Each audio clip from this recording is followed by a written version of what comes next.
Hi, I'm Elaine Harding. Welcome to my blog at stampwithelaine.com. Today's project is a pop-out birthday card using one of the retiring products on page 49 of the January to June 21 mini. This sweet ice cream bundle is retiring, but it will be available until the end of June because it's in the mini, and that's when it expires. We're not going to be using the punch today. You purchase these items together, it will save you 10%. To create this partial die cut, I'm going to need both the layering circle dies, and it's the largest of the second nest of circle dies. I have established where the halfway mark is. That's why I put the washi tape there and an arrow to show where the line should go. So that's the halfway mark here. I'm also using the largest of the Stitch Shapes circle dies because with die cutting you always have a right side and a wrong side, and when this card folds like this it will be on the wrong side, so I cut an extra piece of stitch circle to glue on top of that to cover it up. It gives it a nice neat finish. The other items we need are Blackberry Bliss ink. I forgot I need crumb cake as well. The Blackberry Bliss striped sheer ribbon. It's called Sequins for Everything, and we're going to be using this red one, and also some rhinestone basic jewels. The designer papers I'm using are from the Ice Cream Corner Designer Series paper, and they are 6 double-sided designs cut from a 12 by 12 inch sheet. So these are 6 by 6 inches. I've just cut them down. And that's the reverse. The one we're going to be using is this one. Bring in my trimmer and just cut off 2 inches. The other cardstock you need is Blackberry Bliss. This matte layer is cut at 3 7/8 by 5 5/8. In metric, that's 9.8 by 14.3 centimeters. Then you have the card insert, which is 5.5 by 3 3/4. That goes on top. Okay. The card base is half an A4 sheet, which in Europe measures 8 1/4 inches by 5 7/8 inches. But I'm going to trim it down to 8 inches. Bring in my scoreboard, and I'm going to score at 4 inches. And I'm going to flip this over, partially score at 6 inches where the line is. Marry it up with the line here, okay, and that's where I want to cut, so hold on to that, and I've got to get some washi tape to make sure that that stays in position.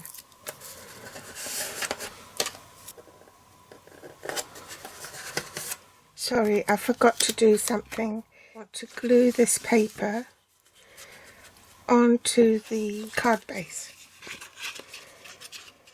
Cover it all over with glue.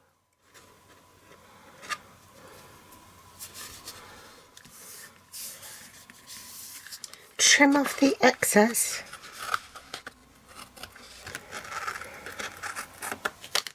Now I want to place the die back, making sure that's in line with the paper and the score lines. So now this is your cutting sandwich. Platform 1, platform 2, one of the platform 3s. I'm going to place the card towards the edge of the platform.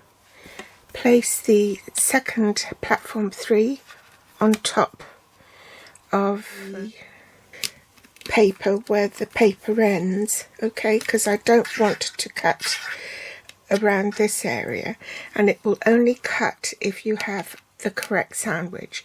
So because this doesn't, the top platform 3 doesn't touch this part, then it won't cut it. Okay, so now I will go and cut this and run it through the machine, and I'll be back. Carefully remove this bit here where the washi tape is, because it will be properly stuck down to the paper since it's been compressed by the die cutting plates.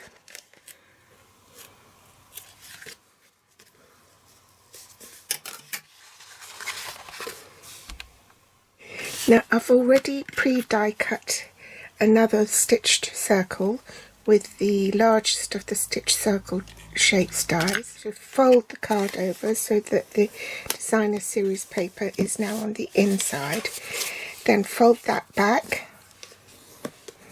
so now the paper is on the outside, and then this bit here will be on the inside to decorate the inside.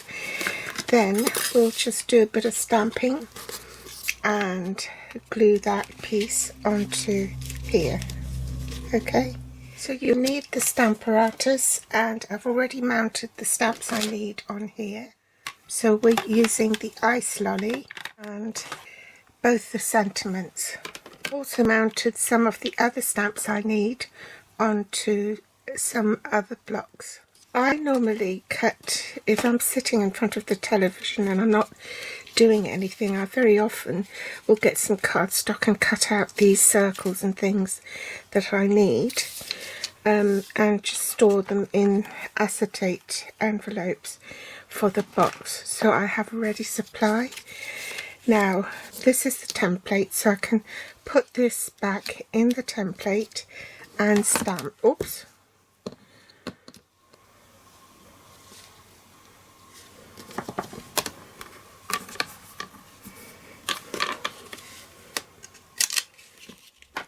Stick this down. Being photopolymer stamps, the stamp might stick to the photopolymer stamp, and then you have to peel it off. If you put the washi tape on it, hopefully you won't have to do that. Stamp first.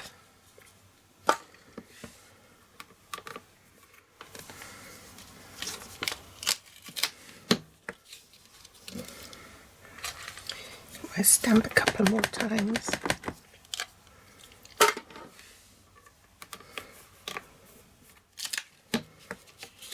Then I'm going to position the lolly stick on the Stamparatus and pick it up and stamp that in crumb cake.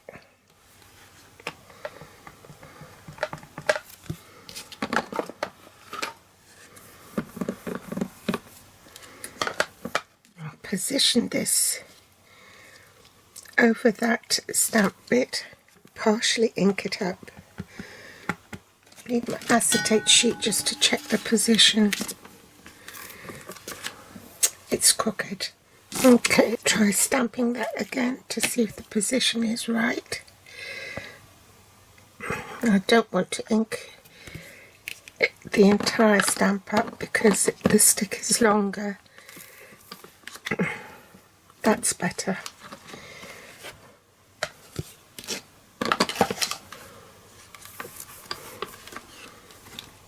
I forgot to press record, but I've just stamped this with the speckled stamp. A little bit to be dripping. Now I'm ready to adhere it to the card base. You see what I mean about a right way and a wrong way of the card.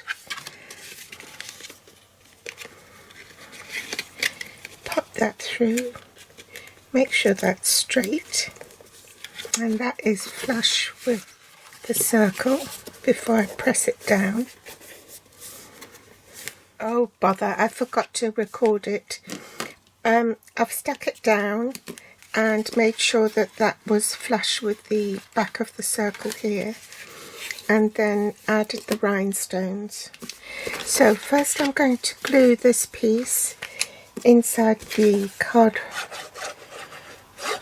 and I'm going to butt it right up into the corner of the card, leaving an even border on the 3 sides here.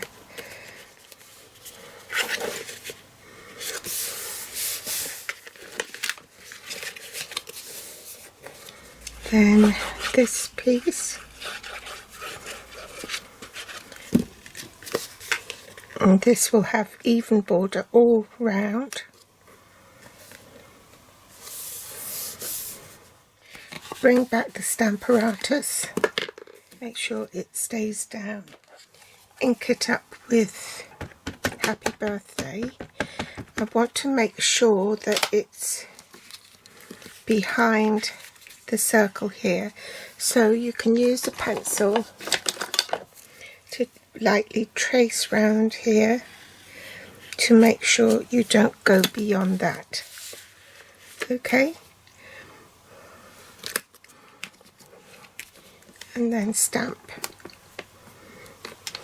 Then I'll just add a little sparkle here,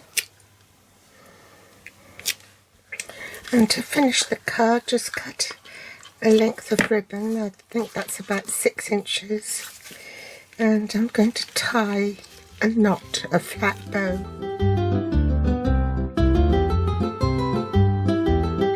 Trim it off.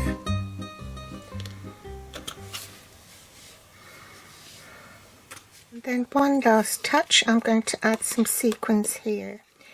With this fine tip glue pen. I've removed this bit so that I've got an extra pair of hands. So let's put some.